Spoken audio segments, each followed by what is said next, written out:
আপনি কবরে শুয়ে আছেন, আপনার উপর বেশ কয়েকটা সাপ ছেড়ে দেওয়া হয়েছে। কি ফিল হয় আসলে আপনার? আর কোনদিন করবো না এই সিকোয়েন্স। এটা স্পয়লার, যদি আপনারা এটা না জানতে চান এখনই চোখ সরিয়ে ফেলুন স্ক্রিন থেকে। শয়তান কিভাবে জানবে মানুষের মনের কথা?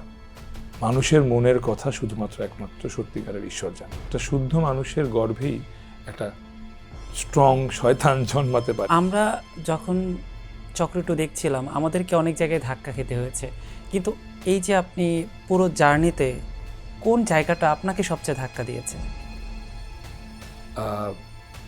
এই ধাক্কাটা অনেক বড় ধাক্কা ছিল আমার জন্য। যারা যারা সিরিজ শেষ করেছে, এটা স্পয়লার, যদি আপনারা এটা না জানতে চান এখনই চোখ সরিয়ে ফেলুন স্ক্রিন থেকে। সেটা হচ্ছে যে হুমায়ুন লাস্টে গিয়ে জানতে পারে যে অ্যানি যে চরিত্রটা, সে আসলে শুদ্ধ মানুষ না, সে আসলে অপবিত্র, বিকজ সে তার স্বামীকে খুন করেছে বাথটাবে। আপনি তো দেখেছেন। সো এইটা আসলে বিকজ সে তাকে বারবার বলছিল আপনি শুদ্ধ মানুষ, আপনি পবিত্র, এবং একটা শুদ্ধ মানুষের গর্ভেই একটা স্ট্রং শয়তান জন্মাতে পারে, যেটা আসলে চক্রের মধ্যে বলা হয়েছে। সো এই কারণেই কিন্তু হুমায়ুন অ্যানিকে চুজ করেছিল।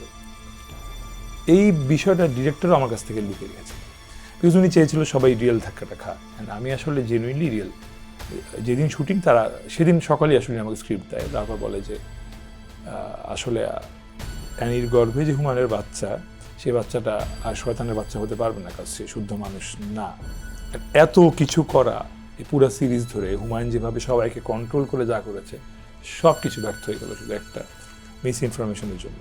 তখন পাশ থেকে একটা চরিত্র এসে বলে যে শয়তান কিভাবে জানবে মানুষের মনের কথা?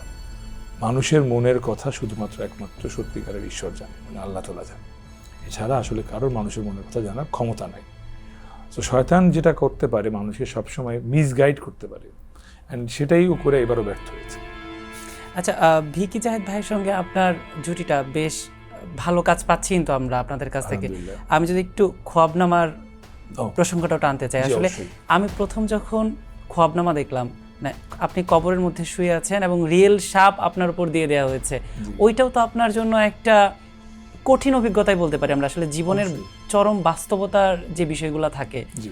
ঠিক এখন যখন মনে পড়ে যে আপনি কবরে শুয়ে আছেন, আপনার উপর বেশ কয়েকটা সাপ ছেড়ে দেওয়া হয়েছে, কি ফিল হয় আসলে আপনার? আর কোনদিন করবো না এই সিকোয়েন্স।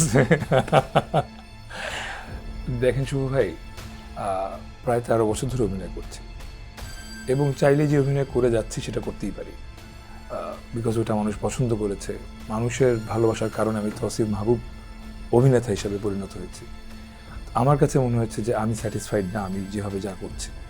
আমার কাছে প্রতিদিন মনে হয় আমি আজকে যা করছি তার চেয়ে বেটার কিছু করতে হবে।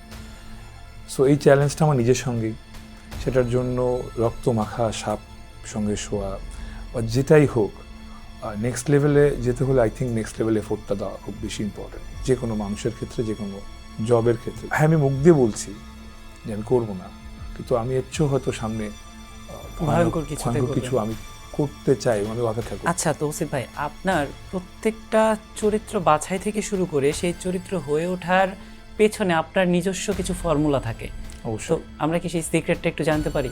হ্যাঁ, শিওর। এই সিক্রেট ইটস সামথিং আমি একদম সবাইকে সামনে বলে দিতে পারি। You have to work hard.